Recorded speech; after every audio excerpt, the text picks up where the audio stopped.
The fluorescent lights of the hospital's emergency waiting room buzzed like angry wasps, casting everything in a sickly yellow glow that made even the healthiest person look half dead. I sat hunched in a plastic chair that had seen better decades, my scrubs still damp with coffee I'd spilled during the morning rush, my hair escaping its messy bun in wild tendrils that stuck to my sweaty neck. The air reeked of antiseptic, old magazines, and the particular desperation that clung to places where people waited for news they didn't want to hear. I'd been on my feet for 16 hours straight, covering a double shift because Sarah called in sick again, and my lower back screamed with every breath. My eyes burned. My hands trembled slightly, not from caffeine, but from the bone-deep exhaustion that comes when you've pushed yourself past every reasonable limit and then kept going anyway. I was invisible here. Just another nurse in wrinkled scrubs, one of the nameless faces that kept this place running while doctors got the glory and administrators got the paychecks. The ambulance bay doors crashed open, and I barely looked up. Just another night in Chicago's busiest trauma center, but then I smelled it. Expensive cologne, something dark and woody with notes of bergamot, cutting through the antiseptic haze like a knife through fog. Italian leather followed, the soft creak of shoes that cost more than my monthly rent. The air itself seemed to shift, growing heavier, charged with an energy that made the hair on my arms stand up. I lifted my head. He moved through the waiting room like a shark through water, fluid, predatory, utterly out of place among the sick and wounded. Tall, broad-shouldered, wearing a charcoal suit so perfectly tailored it looked painted on. Dark hair swept back from a face that could have been carved from marble, all sharp angles and strong lines. But it was his eyes that caught me, held me frozen in my uncomfortable plastic chair. Dark eyes that missed nothing, sweeping the room with the kind of awareness that spoke of danger, of violence carefully leashed. 2 men flanked him, thick-necked and silent, their hands hovering near their jackets in a way that made my nurse's instinct scream guns. They moved like soldiers, checking exits, watching corners, creating a buffer zone around their charge. The man in the center, because he was clearly the one who mattered, stopped at the intake desk. Even the way he stood commanded attention, weight balanced like a boxer's, ready for violence at any moment. The receptionist actually stammered.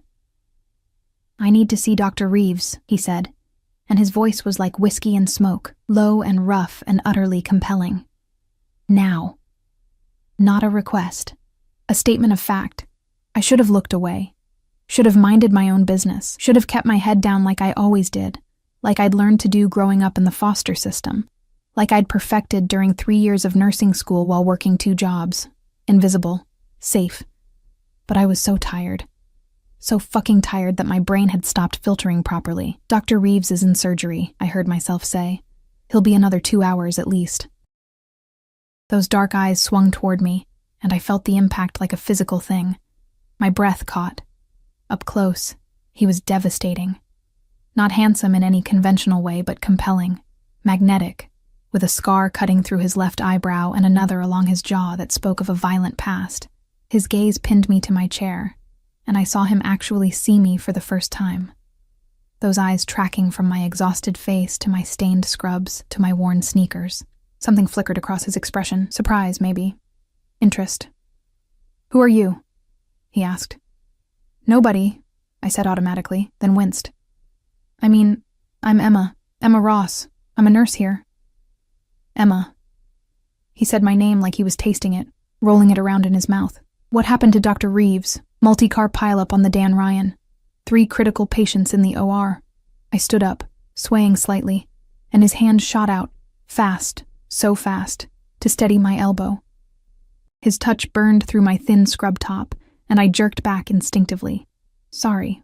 Long shift." He didn't let go immediately. His fingers lingered, warm and possessive, and I saw something dangerous flash in his eyes. "Boss," one of his men murmured urgently. "We should go. Too exposed here."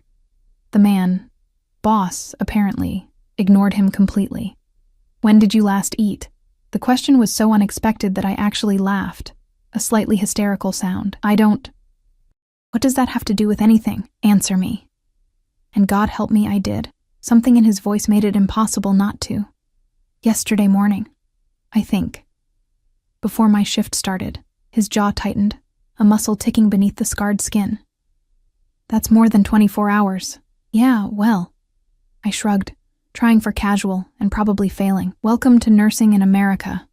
We're all slowly dying on our feet, but hey, at least we have student loans to keep us company. I was babbling. Exhaustion made me stupid, made my mouth run without my brain's permission.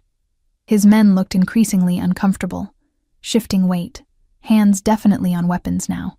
But he just kept watching me with those predator's eyes, and I couldn't seem to look away. You need to sit down, he said. Before you fall down. I'm fine. You're swaying. The waiting room tilted sideways. My vision grayed at the edges. Shit. I'd pushed too hard, ignored too many warning signs. My knees started to buckle. Strong arms caught me before I hit the ground. He moved faster than anyone that size should be able to move, sweeping me up against a chest that felt like warm steel. That expensive cologne surrounded me, mixed with something uniquely him. Gunpowder and mint and danger. My cheek pressed against silk and muscle, and I felt his heart beating. Slow and steady. Completely calm despite the chaos.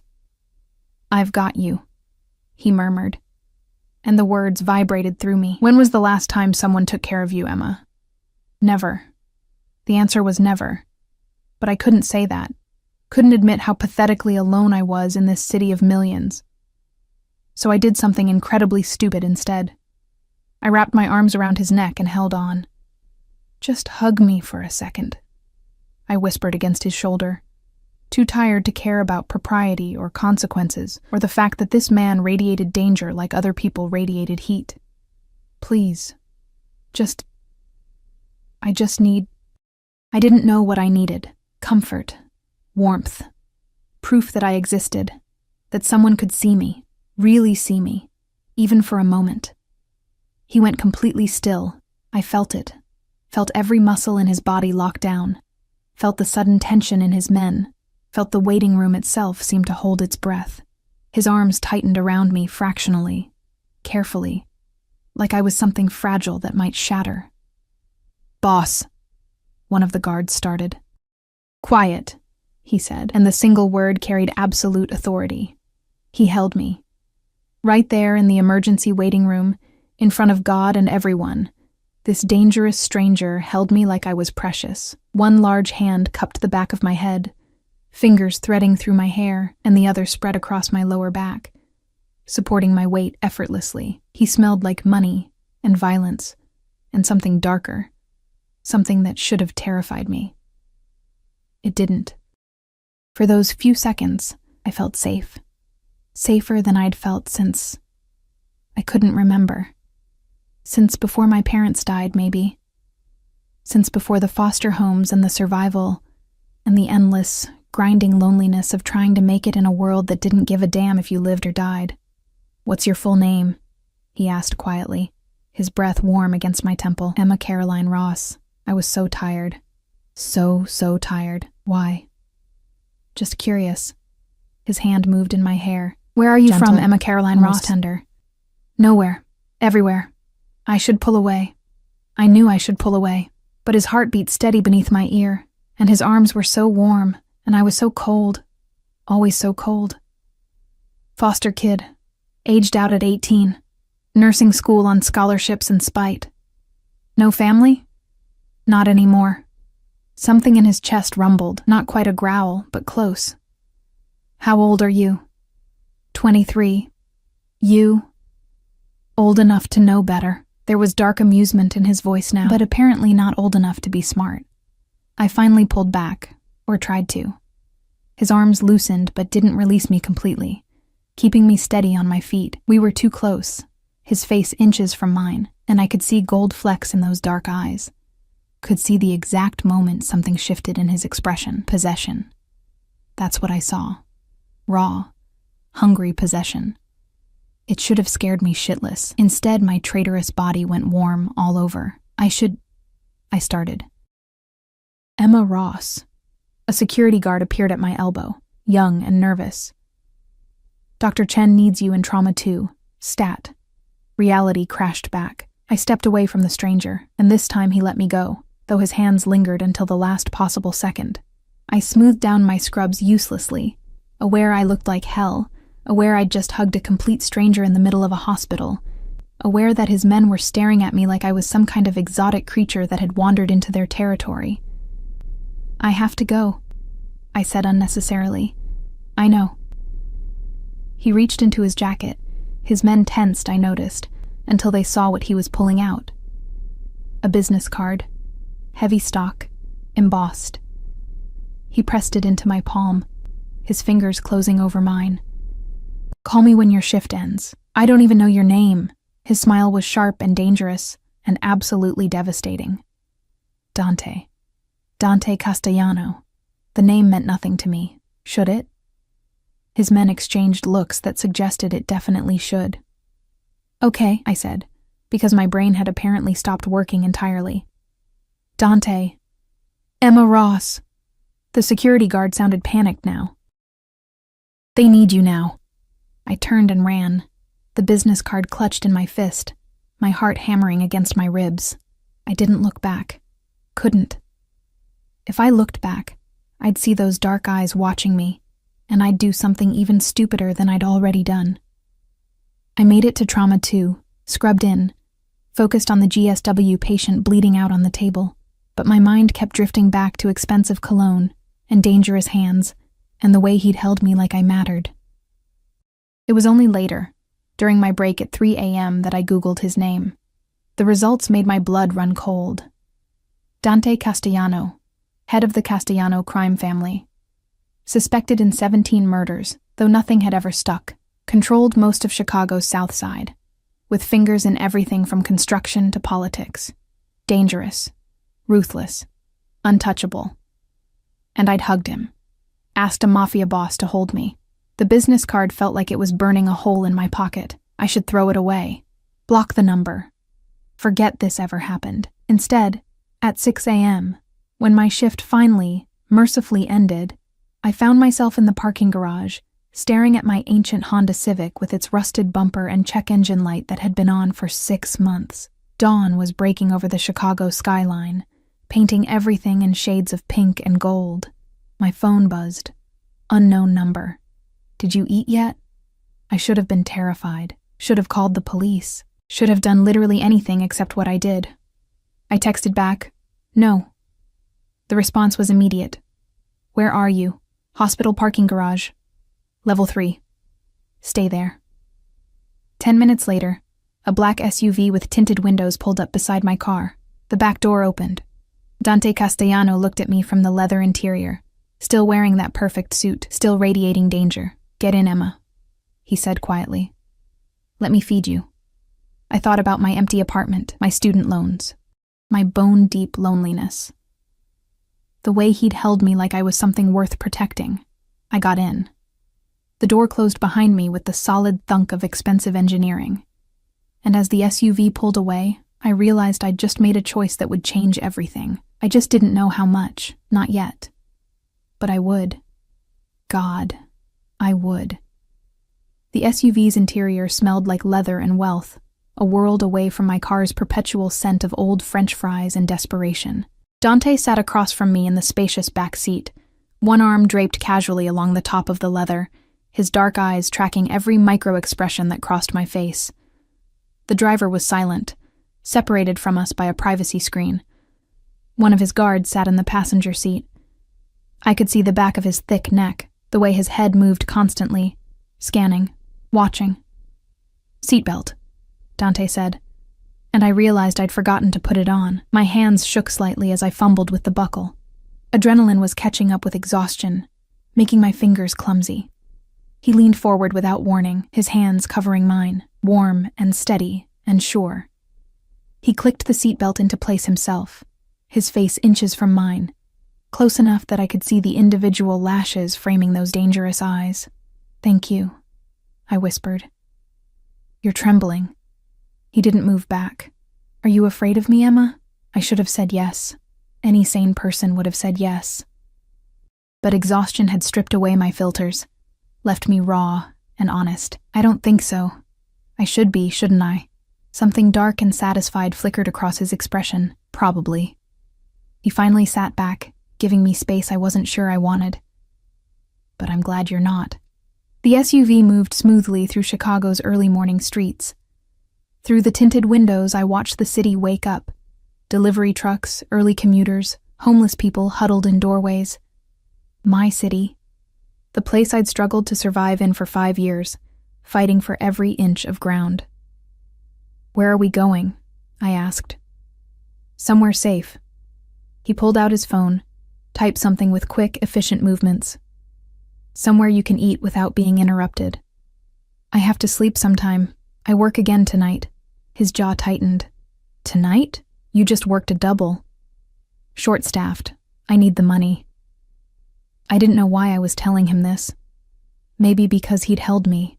Maybe because I was too tired to maintain the walls I usually kept up. Student loans don't pay themselves. How much? What? How much do you owe? His voice was casual, but I saw the intensity in his eyes, the way he leaned forward slightly, like my answer mattered. That's personal. Emma. My name in his mouth sounded like a caress and a command all at once. How much? $147,000. The number felt obscene in the luxury of this vehicle. Give or take. The interest keeps growing faster than I can pay it down. I'll probably die still owing money. The muscle in his jaw ticked again. No, you won't. Before I could ask what he meant, the SUV pulled into an underground parking garage. Not public, but private. The kind that required a key card just to enter. We descended 2 levels into a world of concrete and shadows, where expensive cars sat like sleeping predators. The driver pulled into a spot next to an elevator that looked like it required another key card, maybe a retinal scan. Come, Dante said, and the door opened. His guard was there instantly, scanning the parking garage with those alert, dangerous eyes. I climbed out, my sneakers squeaking on the polished concrete. Dante's hand found the small of my back, warm and possessive, guiding me toward the elevator. His touch sent heat racing up my spine, and I hated how much I liked it, how right it felt. The elevator required both a key card and a fingerprint. We rode up in silence, though I felt his eyes on me constantly, that predator's gaze that missed nothing. I caught our reflection in the polished steel doors, him immaculate and powerful, me a mess in stained scrubs with dark circles under my eyes and hair falling out of its bun. We didn't belong in the same universe, let alone the same elevator. The doors opened directly into a penthouse apartment that stole what little breath I had left. Floor-to-ceiling windows overlooked Lake Michigan, the water spreading out endlessly, catching the early morning sun and throwing it back in shades of copper and gold. The space was masculine, expensive, all clean lines and dark leather and art that probably cost more than I'd make in a lifetime. Is this yours? I asked stupidly. One of mine.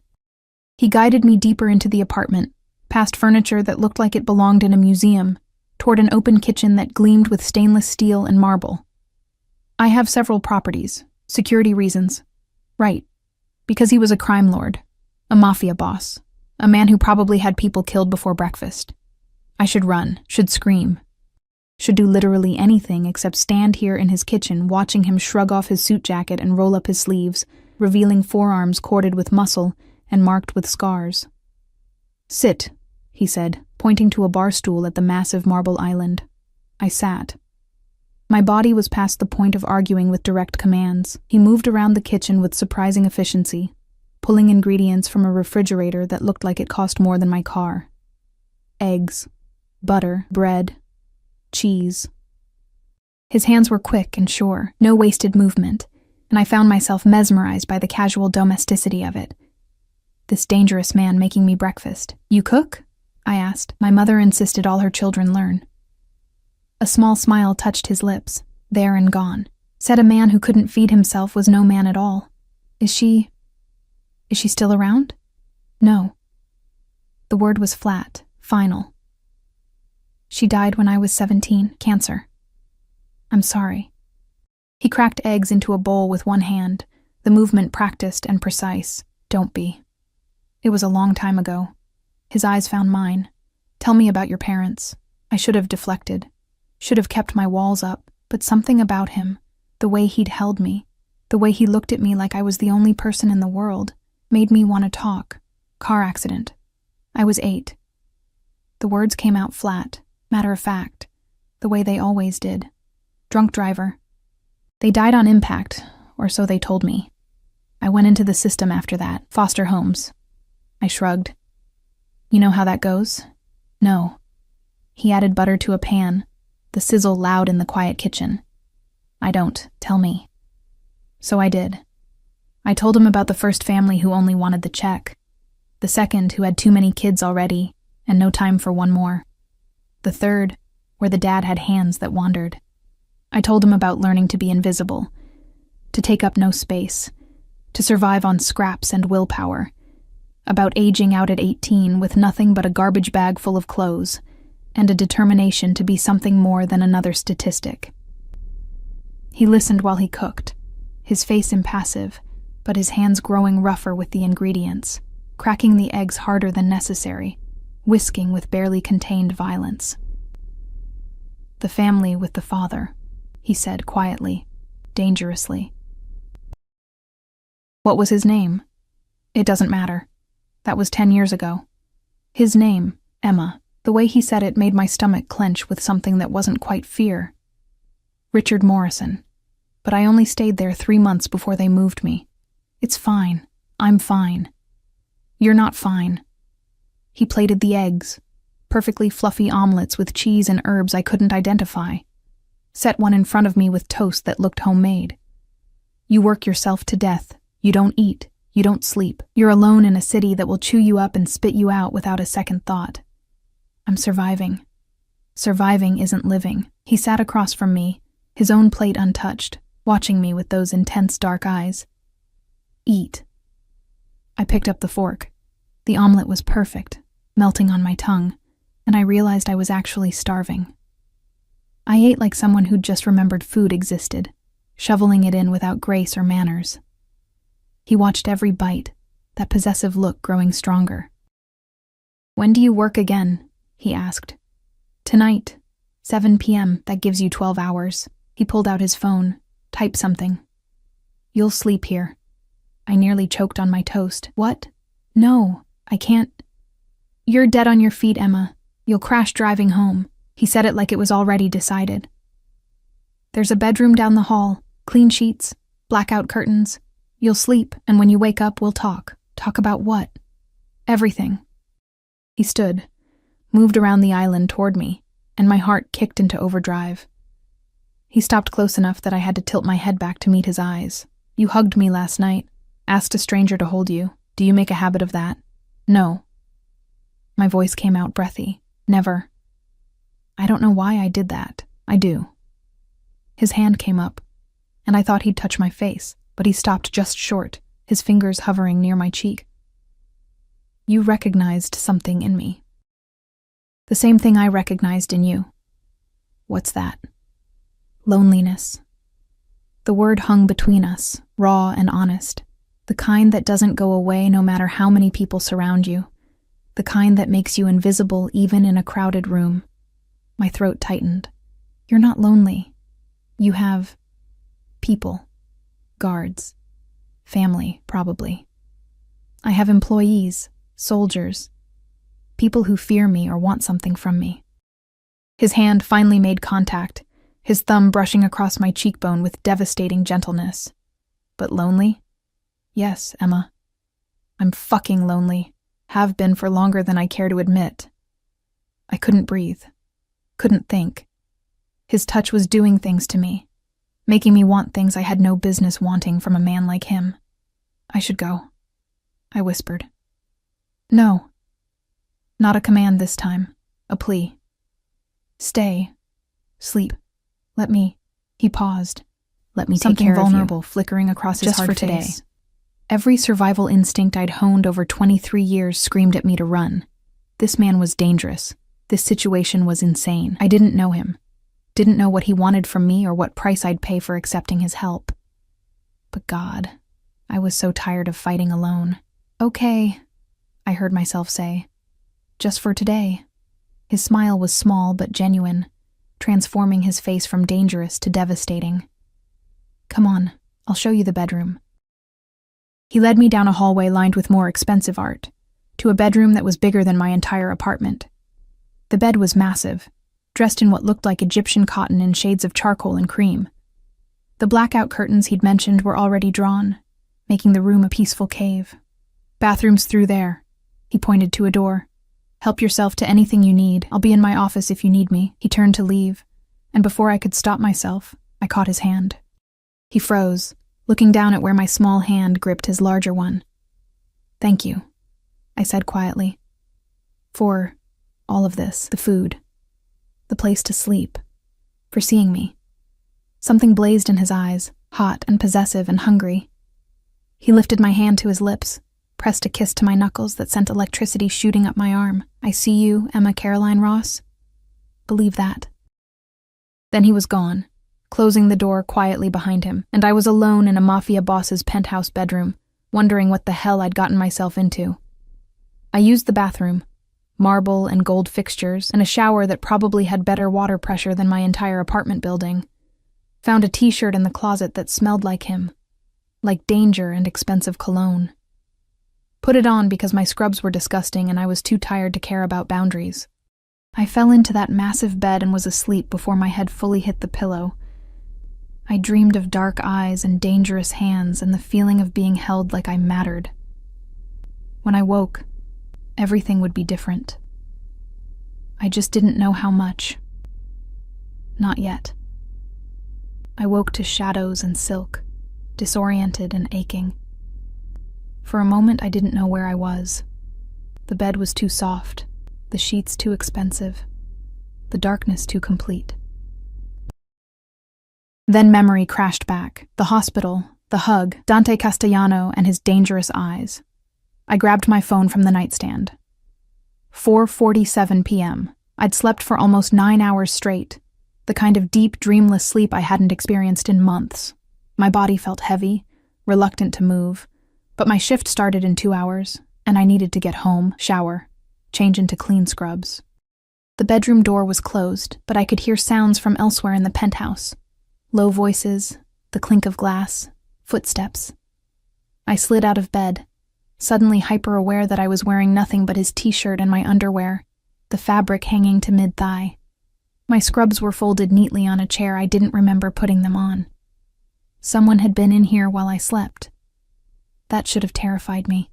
Instead, something warm and dangerous uncurled in my stomach. I dressed quickly in my wrinkled scrubs, pulled my hair into a fresh bun, and opened the door. The penthouse's main room had transformed. Where it had been empty this morning, now it held men. 4 of them, all with that same dangerous alertness as Dante's guards. They looked up as I emerged, hands moving instinctively toward weapons before they recognized me. One actually stood, his face carefully blank. "Miss Ross," he said. "Boss is on the terrace." I followed his pointed finger to a glass door I hadn't noticed earlier, leading to an outdoor space. Through it, I could see Dante's silhouette against the darkening sky, phone pressed to his ear, his free hand gripping the railing with white-knuckled intensity.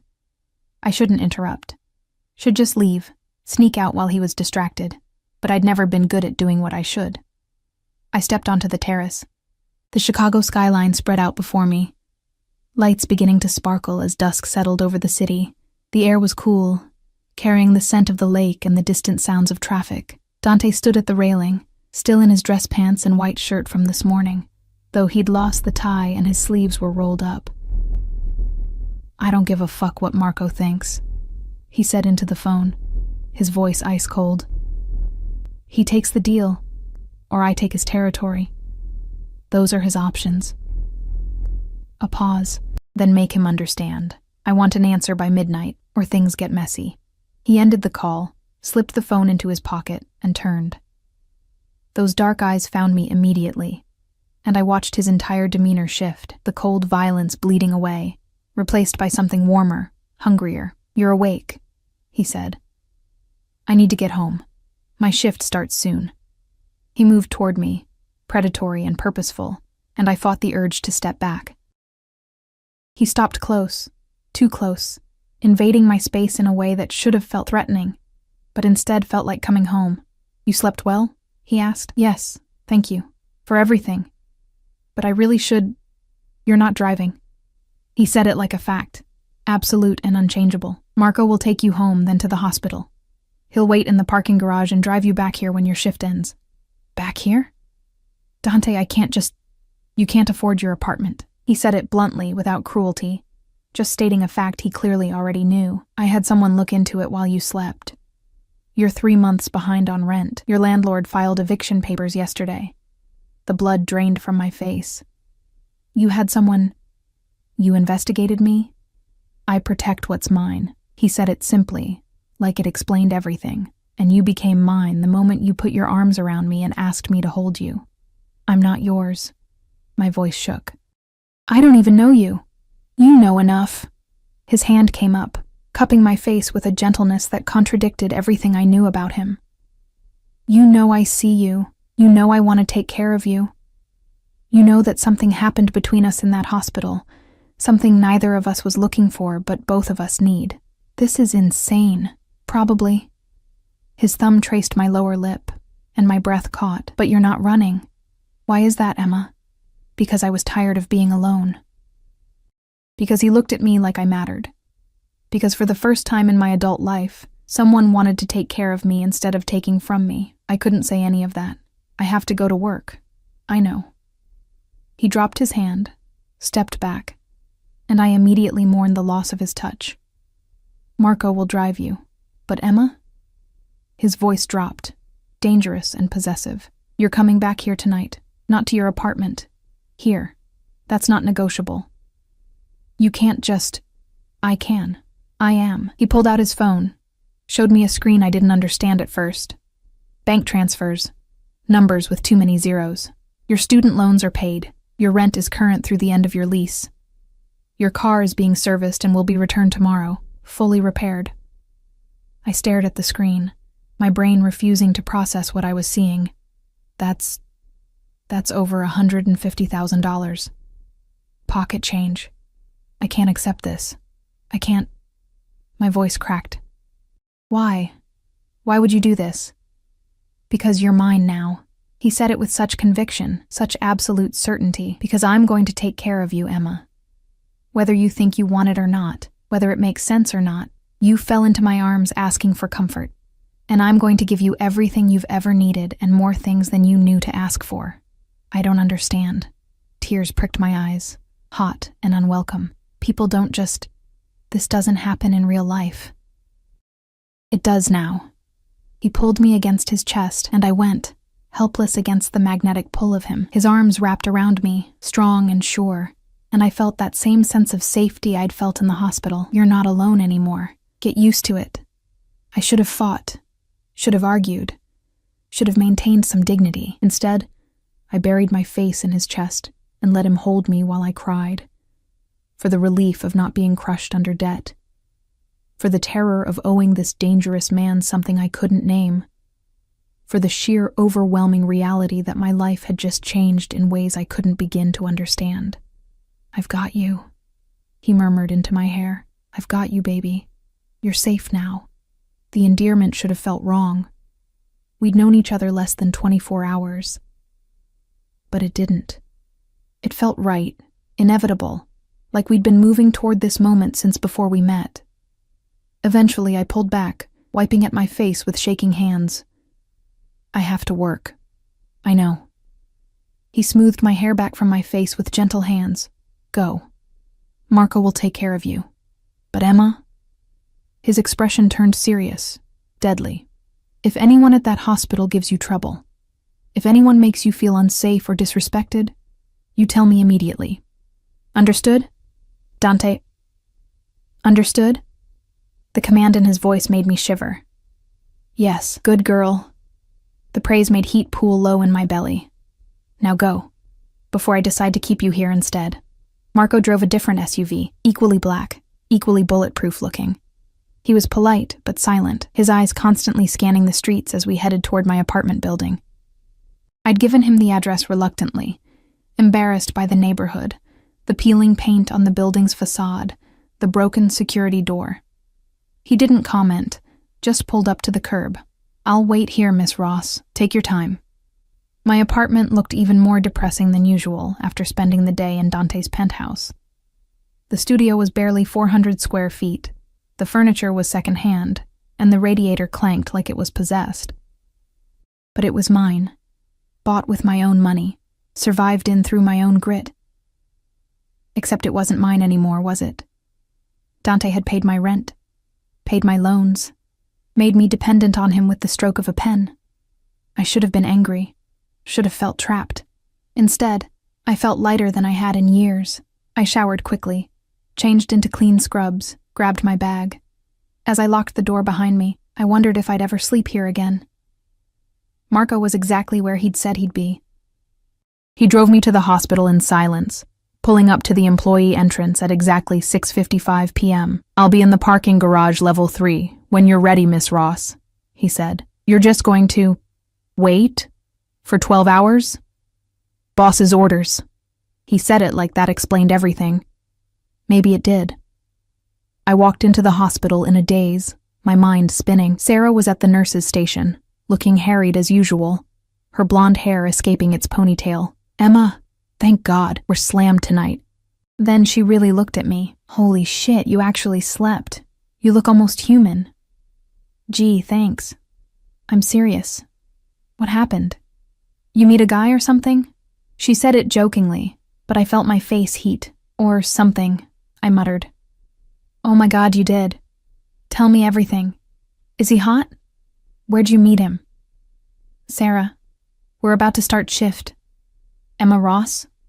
A different voice, male, annoyed. "Dr. Morrison, no relation to the Foster family, thank God," stood behind me with a chart. "I need you in Trauma 1, now, GSW to the abdomen, bleeding out." Work swallowed me whole after that. The shift was brutal. 3 more GSWs, 2 overdoses, 1 cardiac arrest we lost despite everything we tried. By 3 a.m., I was running on fumes again. But this time there was a difference. Every time I flagged, I thought about the penthouse waiting for me. About Dante's arms. About not being alone. It kept me going. At 4 a.m., during a rare lull, I checked my phone. 7 missed calls from an unknown number. 3 texts. "Did you eat dinner? Emma. Answer me. Marco says you haven't taken a break in 6 hours. Go eat something. Now." Even through text, I could feel the command in his words. I should have been annoyed. Instead, I smiled. I texted back. "Busy night. I'm fine." The response was immediate. "That's not eating. There's a bag for you at the nurse's station." Marco brought it. I walked to the desk. Sure enough, there was a bag with my name on it. Expensive, insulated, from a restaurant I'd never heard of. Inside was still warm pasta, fresh bread, a salad, and chocolate cake that looked like it cost more than my hourly wage. Sarah whistled low. "Okay, he's definitely a keeper. Nobody sends food like that unless they're serious." I ate in the break room, every bite reminding me that someone was thinking about me, caring about me, making sure I was fed even when I forgot to take care of myself. It was terrifying and wonderful in equal measure. The rest of the shift passed in a blur. By 7 a.m., I was dead on my feet again, but Marco was waiting exactly where he said he'd be. He opened the door for me without a word, and I collapsed into the leather seat. "The penthouse, Miss Ross?" he asked. I should have said no, should have insisted on my apartment, should have maintained some independence. "Yes," I heard myself say. "The penthouse." His slight smile suggested he'd expected nothing else. When we arrived, the sun was rising again, painting the lake in shades of rose and gold. Marco escorted me up in the elevator. Using his own keycard, I noticed. How many people had access to Dante's private spaces? The elevator doors opened directly into the penthouse. Dante was waiting. He stood by those massive windows, silhouetted against the rising sun, wearing different clothes than yesterday. Dark jeans and a black Henley that clung to his powerful frame. He'd been awake all night, I could tell. There was a tension in his shoulders, an edge to the way he held himself that spoke of violence barely leashed. When he turned and saw me, Everything about him changed. The tension bled away. His expression softened. He crossed the space between us in 3 long strides and pulled me into his arms without preamble, without asking permission. I went willingly, my body already learning his shape, already craving his warmth. "You're okay," he murmured into my hair. It wasn't a question. "I'm fine. Just tired." "You ate what I sent?" "Yes." I pulled back to look at him. "Thank you. You didn't have to do that. I take care of what's mine." He said it matter-of-factly, like it was the most natural thing in the world. His hand came up to cup my face, his thumb tracing the dark circles under my eyes. "You're exhausted. Come on." He led me to the bedroom, the same one I'd slept in yesterday. But now it felt different, more intentional, like this was becoming our space rather than just a guest room. He sat me on the edge of the bed and knelt in front of me, unlacing my sneakers with gentle, efficient movements. "Dante, I can... let me..." His eyes flicked up to mine, dark and intense. "Let me take care of you." So I did. I let him remove my shoes, let him help me out of my scrubs, his movements clinical, respectful, even though I saw the heat in his eyes. He handed me one of his shirts again, turned his back while I changed, and when I was ready, he pulled back the covers and guided me into bed. "Sleep," he commanded softly. "I'll be here when you wake up. You don't have to. Emma." My name was a warning and a promise. "I'm not going anywhere. Sleep." I wanted to argue, wanted to maintain some independence, some control over this situation that was spiraling into something I didn't understand. But exhaustion won. My eyes were already closing as my head hit the pillow. The last thing I felt was his lips pressing against my forehead, gentle and possessive. "Mine," he whispered. "Fucking mine." I slept. When I woke this time, it was late afternoon again, the room still dark behind the blackout curtains. But I wasn't alone. Dante sat in an armchair he'd pulled close to the bed, his laptop open on his knee, his face illuminated by the screen's glow. He was working, but his free hand rested on the bed near my pillow, close enough to touch, like he couldn't bear to be completely separate from me even while I slept. "Hey," I said, my voice rough with sleep. His head snapped up immediately, the laptop forgotten. "Hey yourself, how do you feel?" "Better." I sat up, and his shirt, because that's what it was now, his shirt that I wore to sleep, slipped off one shoulder. His eyes tracked the movement, darkening with hunger he didn't try to hide. "What time is it?" 4:30. "You slept about 9 hours again." He closed the laptop, set it aside, and moved to sit on the edge of the bed. Close. Too close. Not close enough. "Your shift doesn't start until 7 tonight. You have time." "Time for what?" "To talk." His hand found mine, threading our fingers together. The gesture was intimate, possessive, and sent warmth racing up my arm. "About what happens now." My stomach clenched. "Dante, you can't keep working these doubles, Emma. You're destroying yourself. I need the money." "No, you don't. Not anymore." He said it gently, but firmly. "Your loans are paid. Your rent is paid. You don't have any financial pressure anymore. So what? I just quit? Become dependent on you?" The words came out sharper than I intended. "I'm not some kept woman, Dante. I worked too hard to get where I am. I'm not asking you to quit." His thumb traced circles on the back of my hand. "I'm asking you to stop killing yourself. Work normal shifts. Take care of yourself. Let me help you." "Why?" The question burst out of me, raw and desperate. "Why do you care? You don't even know me." "This is insane. We met 2 days ago, and you're talking like we're what?" He leaned closer, his eyes intense. "Like you're mine? Like I'd burn down the entire city before I let anything hurt you? Like I've been waiting my whole life for someone to look at me the way you did in that hospital?" "That's insane," I whispered. "Probably." His other hand came up to cup my face. "But that doesn't make it less true. I'm 34 years old, Emma. I've spent the last 16 years building an empire, taking what I want, destroying anyone who gets in my way. And in all that time, No one has ever looked at me like I was just a man. Someone worth holding. Someone safe. You're not safe. My voice shook. You're dangerous. You're a criminal. You probably kill people. I do. He didn't flinch from the truth. I've killed 17 men personally, ordered the deaths of dozens more.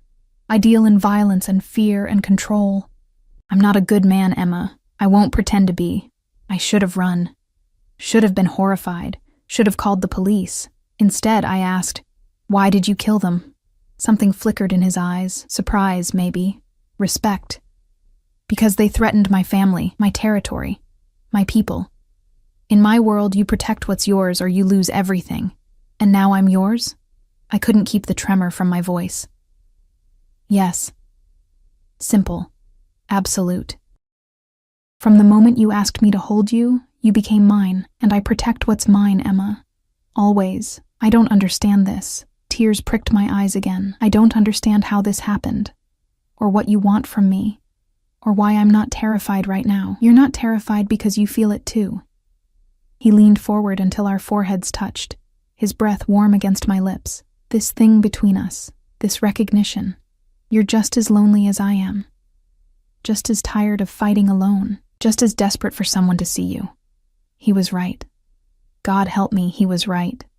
What if I hurt you? I whispered. What if I'm not enough? What if you wake up one day and realize I'm just some broke nurse with nothing to offer? His laugh was low and dark. Emma, baby, you have no idea what you are, do you? His hands framed my face, forcing me to meet his eyes. You're everything. You're light in a world that's been dark for so fucking long. You're softness where there's only been violence. You're mine, and I'm never letting you go. Dante. He kissed me. It wasn't gentle, wasn't tentative. It was claiming, possessive, hungry, his mouth moving against mine with devastating certainty. His tongue traced the seam of my lips, and I opened for him, helpless against the onslaught. He tasted like coffee, and danger, and something uniquely him that made my head spin. I should have pushed him away, should have maintained some boundaries. Instead, I kissed him back, my hands fisting in his shirt, pulling him closer. He groaned against my mouth, a sound that was pure male satisfaction, and shifted us so I was beneath him on the bed, his weight pinning me down in the most delicious way. Mine, he growled against my lips. Say it. Say you're mine. I don't. His teeth found my lower lip, biting gently, and I gasped. God, Dante. Say it, Emma. Yours. The word fell from my lips, inevitable as gravity. I'm yours. The sound he made was almost animalistic. His hand slid under his shirt that I wore, finding bare skin, and I arched into his touch, desperate for more. More contact, more heat, more of everything. His phone rang. He ignored it, his mouth moving to my neck, teeth scraping against sensitive skin in a way that made me whimper.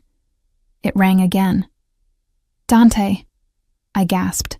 Your phone, don't care. His hand cupped my breast through the thin fabric of my bra, thumb finding my nipple, and I nearly came apart right then. The phone rang a third time. With a vicious curse, he pulled away, grabbing the device from the nightstand. This better be fucking important, he snarled into it. I lay there beneath him, breathing hard, my body on fire, watching his expression change from frustrated to furious. When? A pause. How many? Another pause, longer this time. I'll be there in 20 minutes. Have everyone ready? He ended the call and looked down at me with such regret, such fury, that my stomach clenched. What's wrong? I asked. Nothing you need to worry about. He climbed off me, and I immediately felt the loss. Business. Something that needs my attention. Dangerous business? My voice was small. He paused, looking at me with those dark, intense eyes. Potentially. But I've been handling dangerous business for 16 years. I'm not going anywhere, Emma. I promise you that.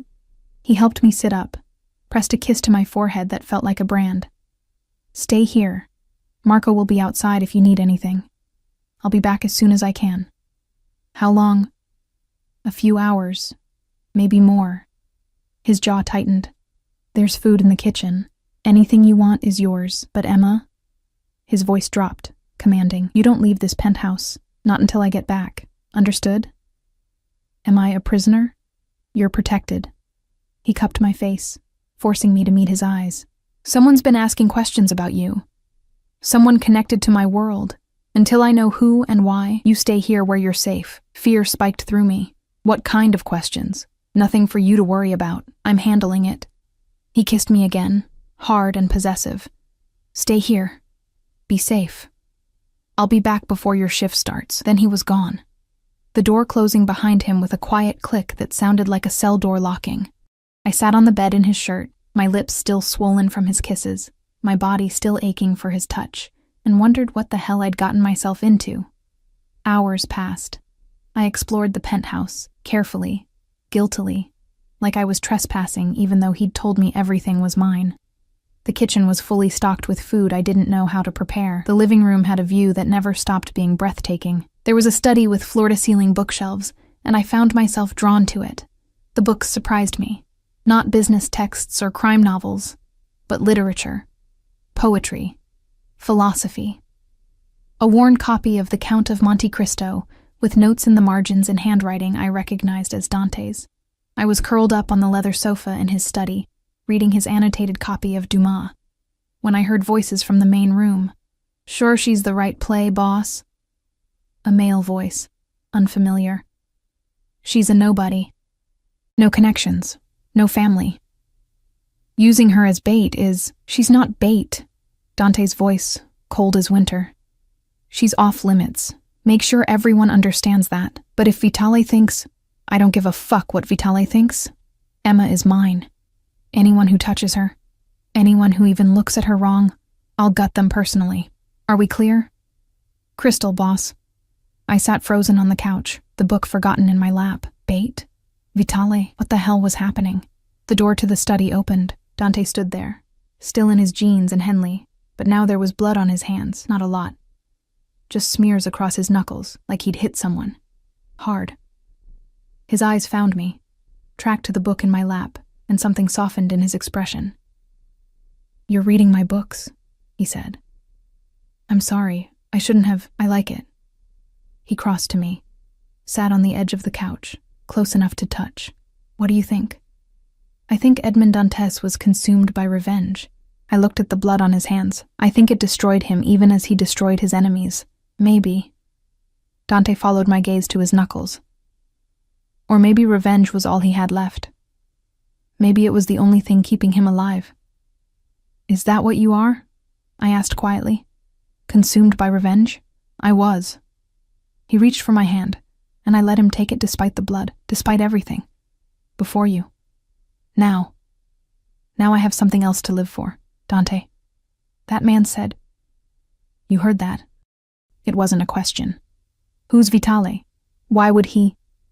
"Vitale is a problem I'm handling." His grip on my hand tightened. "He's been moving against my territory, trying to gain ground. Somehow he found out about you." My blood ran cold. "How?" "I don't know yet, but I will." The promise in his voice was terrifying. "And when I do, I'll make sure it never happens again. Maybe I should leave. Go back to my apartment, if being with me is putting you in danger." "No." The word was absolute. "You're not leaving. You're staying right here where I can protect you.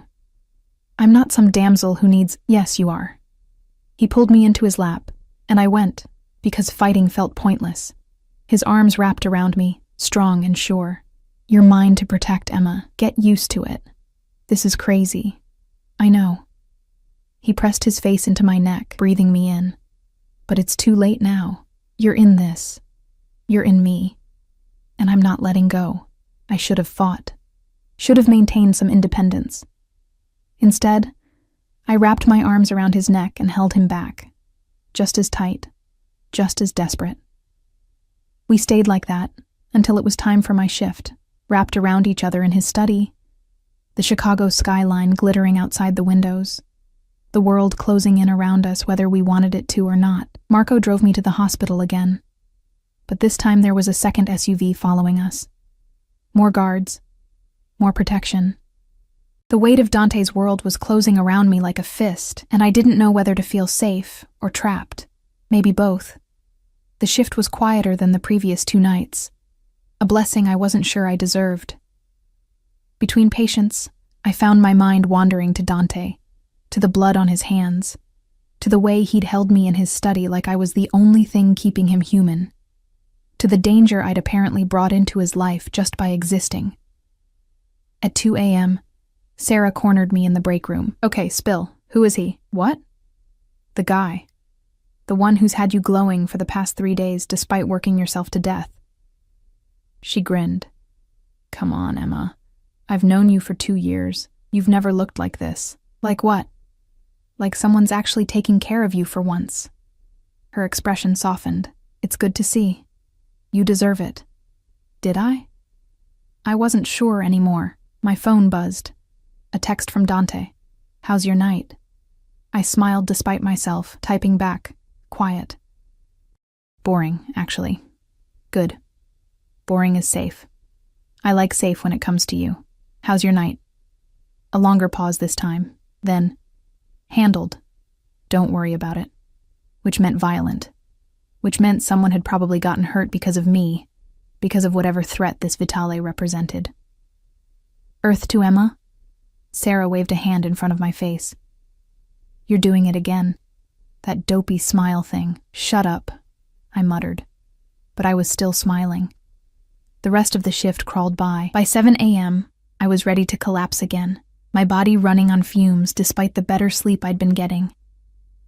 But Marco was waiting, patient and professional, and when we arrived at the penthouse, Dante was there. He looked like he hadn't slept at all.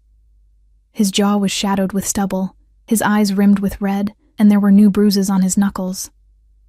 But when he saw me, his entire face transformed. "Come here," he said, and I went, helpless against the gravity of him. He pulled me into his arms and just held me, breathing me in like I was oxygen and he'd been drowning. I felt the tension in his body, the barely leashed violence, and I pressed closer instead of pulling away. "Bad night?" I whispered against his chest. "Better now." His lips found my hair. "Much better now." He carried me to the bedroom, actually carried me, lifting me like I weighed nothing, and this time when he helped me out of my scrubs, there was nothing clinical about it. His hands lingered. His eyes tracked every inch of exposed skin. The hunger in his gaze made my breath catch. "Dante, I know. You need to sleep." He pulled one of his shirts over my head, his knuckles brushing against my skin and sending sparks racing through me. "But after you sleep, we need to talk." "About what?" "About the fact that you're not going back to that hospital." I stiffened. "What?" "It's not safe anymore. Vitale knows where you work. He could get to you there and I can't." His voice cracked slightly. "I can't protect you there, Emma. Not the way I need to." "So what? I just quit? Give up everything I've worked for?" "No." He guided me to the bed, pulled the covers over me. "You take a leave of absence. A few weeks, maybe a month. Just until the situation with Vitale is resolved. And then what? Then you go back, or you don't. Or you find something else. Whatever you want." He sat on the edge of the bed, his hand finding mine. "But right now, today, I need you safe. Please, Emma. Don't fight me on this. I should have fought. Should have insisted on my independence, my career, my life. But I saw the fear in his eyes. Real fear. Raw and honest. And I couldn't do it." "Okay," I whispered. "A few weeks. Just until it's safe." The relief that crossed his face was devastating. He leaned down and kissed me, soft and sweet and grateful. "Thank you. I'll be right here. Now sleep." And he was. When I drifted off, he was sitting beside me. When I woke hours later, he was still there. His laptop open, but his eyes on me, always on me, like I was the most important thing in his world. The days blurred together after that. I called the hospital and took a medical leave.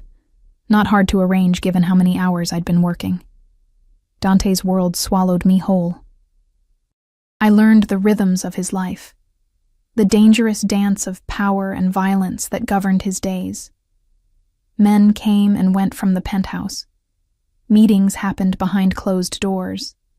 Phone calls were made in Italian, rapid fire and harsh, and through it all, Dante kept me close, protected, cherished. He taught me to cook. Real Italian food, the recipes his mother had taught him. We spent evenings in the kitchen, his hands guiding mine, his body pressed against my back, his voice low in my ear as he explained the proper way to make fresh pasta. He took me shopping, insisted on buying me clothes that actually fit, that made me feel beautiful instead of invisible. He hated when I protested the expense, would kiss me silent, and tell me that taking care of me was his privilege, not my burden. He made love to me for the first time a week after I moved in, slow and careful and devastating, his hands worshipping every inch of my skin, his voice whispering promises in Italian that I didn't understand but felt in my bones. And after, when I lay wrapped in his arms, safe and sated and utterly claimed, he told me he loved me. It should have been too soon, should have felt like obsession or possession or something unhealthy. Instead, it felt like coming home. "I love you too," I whispered back, and felt him smile against my hair. But danger still lurked at the edges of our bubble. Vitale was still out there, still a threat, and I could see the tension in Dante's shoulders whenever his phone rang. The way his men looked at me with a mixture of respect and concern. I was the boss's weakness, his vulnerability, his one soft spot in a world that punished softness. It came to a head 2 weeks after I'd stopped working. I woke to find Dante's side of the bed empty, voices raised in the living room. I pulled on one of his shirts and padded out barefoot, following the sound of argument. "Can't keep her locked up here forever, boss. Vitale's just going to keep pushing until..." "Until what?" Dante's voice was ice. "Until I give her up? Hand her over? That's never happening, Marcus. Never. I'm not saying give her up. I'm saying use her. Draw Vitale out. We know he wants her, wants to use her against you. Let him think he can get to her, and when he makes his move, no." The word was absolute. "Emma is off limits. Find another way." I stepped into the room. 4 men sat around Dante's dining table, all turning to look at me with various expressions of surprise and respect. Dante stood at the head of the table, and the fury on his face when he saw me made me stop in my tracks. "Emma, go back to bed." "No." I crossed my arms. "If this is about me, I deserve to know what's happening. Emma, tell me." I kept my voice steady despite the fear thrumming through me. "Please, tell me the truth." He stared at me for a long moment, jaw tight, then dismissed his men with a sharp gesture. They filed out silently, leaving us alone. "Vitale found out about the foster father," Dante said finally. "Richard Morrison, the one who touched you." My blood ran cold. "How?" "He has people everywhere. And he found out that Dante's jaw clenched. "I had Morrison taken care of. 3 days after you told me about him." "Taken care of?" My voice came out thin. "You mean..." "I mean he'll never touch another child again." No remorse in his voice, no regret. He deserved worse than what I gave him. I should have been horrified, should have run screaming. Instead, I felt something warm and dark unfurl in my chest. Relief, satisfaction, justice. "Vitale is using this," Dante continued. "He's telling the other families that I'm going soft, that I'm making decisions based on emotion instead of business, that I'm compromised, weak. Because of me. Yes." He crossed to me, pulled me into his arms. "But I don't give a fuck what Vitale thinks. You're mine, Emma. Mine to protect, mine to avenge, mine to love. And if that makes me weak, then I'll be weak. But I won't give you up. What if..." I pulled back to look at him. "What if I could help? What if we could use me to..." "No." His hands tightened on my arms. "Absolutely not. You're not bait. You're not a pawn. You're mine, and I protect what's mine. But if it would end this, Emma..." He cupped my face, forcing me to meet his eyes. "Listen to me very carefully. I would burn this entire city to the ground before I let anyone use you. I would walk away from everything I've built, everything I am, before I put you in danger. Do you understand?" Tears pricked my eyes. "I don't want you to lose everything because of me." You're not listening. His thumb traced my cheekbone. You are everything.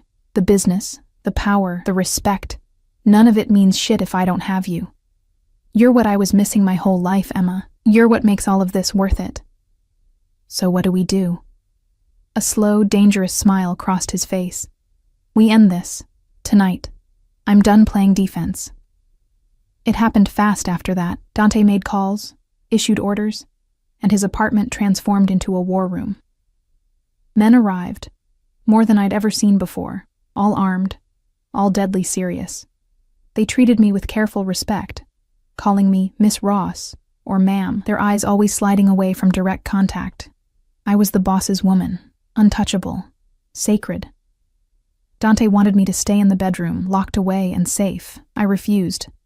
If this was happening because of me, I needed to see it through. We compromised. I stayed in his study, surrounded by guards, while he and his men prepared for whatever was coming. At midnight, his phone rang. Castellano, he answered, his voice cold. A pause. Where? Another pause. I'll be there in 30 minutes, alone. He ended the call and looked at me with regret and determination. Vitale wants to meet, just the two of us. He crossed to me, pulled me into his arms. I have to go, baby. Have to end this. Then I'm coming with you. No. Yes. I gripped his shirt. You said I'm yours. That means you're mine too, and I'm not letting you walk into danger alone. Emma, this is different. This is your world. I know. I stood on my toes and kissed him, but I'm part of your world now, for better or worse. So either we do this together, or we don't do it at all. The conflict on his face was painful to watch. Finally, he nodded, together. But you stay in the car. You stay safe. That's not negotiable. Okay. We drove to a warehouse on the south side, the kind of place where bad things happened and bodies disappeared. Marco drove, with 2 more SUVs full of guards following behind. Dante held my hand the entire way, his grip almost painful. If anything happens, he said quietly, if this goes wrong, Marcus will get you out. You run and you don't look back. Promise me. Dante, promise me, Emma. I promise. We pulled up to the warehouse. It was surrounded by Vitale's men, at least a dozen that I could see, probably more inside. Dante's men fanned out, creating a perimeter, hands on weapons. Stay here, Dante ordered, then kissed me hard and desperate. I love you. I love you too. I gripped his hand. Come back to me. Always. He stepped out of the SUV and walked into the warehouse alone. The longest 15 minutes of my life crawled by. I sat in the car, surrounded by guards, watching the warehouse and praying to a god I wasn't sure I believed in. Then gunfire erupted. The world exploded into chaos. Dante's men rushed the warehouse. More of Vitale's guards appeared from the shadows. The air filled with the sound of bullets and shouting and screaming. Marcus yanked open my door. We have to go, Miss Ross. Now. No. Dante's still in there. Boss's orders. I have to get you. An explosion rocked the warehouse, flames erupting from the windows. My heart stopped. Dante! I screamed, fighting against Marcus's grip. And then, through the smoke and fire, I saw him. Dante emerged from the warehouse, his shirt torn and bloody, dragging an unconscious Vitale by the collar. His men surrounded him immediately, providing cover, and he kept walking toward the SUV with single-minded determination. He threw Vitale to the ground at his men's feet. Take care of him, he ordered. Then his eyes found mine. Relief crashed through me so hard I nearly collapsed. He crossed to the SUV in 3 strides and pulled me out, into his arms, holding me so tight I could barely breathe. You're okay, I sobbed against his chest. God, Dante, you're okay. I told you I'd come back. His voice was rough, shaken. I'll always come back to you, Emma. Always. Behind him, his men were securing Vitale, hauling him away. The warehouse burned. Sirens wailed in the distance, and I held the man I loved, the dangerous, violent, beautiful man who'd given me everything, and I didn't care about any of it. Take me home, I whispered. Yeah, baby. He kissed my hair, my face, my lips. Let's go home. 3 months later, I woke to sunlight streaming through windows, the smell of coffee, and the sound of Dante singing softly in Italian in the kitchen. I stretched in our bed because I'd officially moved in 6 weeks ago, had given up my apartment and made this penthouse my home, our home. I found him at the stove, making breakfast in nothing but sleep pants, his muscled back on full display. He turned when he heard me, that devastating smile crossing his face. "Morning, beautiful. Morning." I wrapped my arms around him from behind, pressing my face against his warm skin. "What are you making?" "Your favorite. French toast with strawberries." He turned in my arms, kissed me slow and deep. "I have a surprise for you." "Another one?" "Dante, you just bought me a car." "Not that kind of surprise." He led me to the dining table where an envelope sat. "Open it." Inside was a letter from Rush University Medical Center, one of Chicago's best hospitals. An offer letter. Director of Emergency Nursing. 6-figure salary. Full benefits. I stared at it, my eyes filling with tears. "You've been restless," Dante said softly. "I know you miss nursing, miss helping people. This way you can go back, but in a position where you have control, where you're protected, where you can make a real difference. How did you—" "I know people." His smile was small. "I may have made some calls, convinced them you were perfect for the position. Which you are." I threw my arms around his neck and kissed him until we were both breathless. "Thank you," I whispered, "for seeing me, for knowing what I need, for everything. You gave me everything first." His hand slid down to rest on my hips. "You gave me a reason to be more than just the violence, more than just the business. You made me want to be better. You are better. You always were." I cupped his face, this dangerous, beautiful man who'd saved me as much as I'd saved him. "I love you. I love you too." He kissed me again, soft and sweet.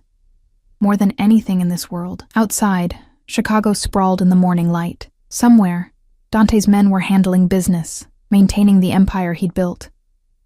Somewhere the world was still dangerous and violent and hard. But here, in our penthouse, in our home, wrapped in each other's arms, we were safe. We were loved. We were home. And that was worth everything.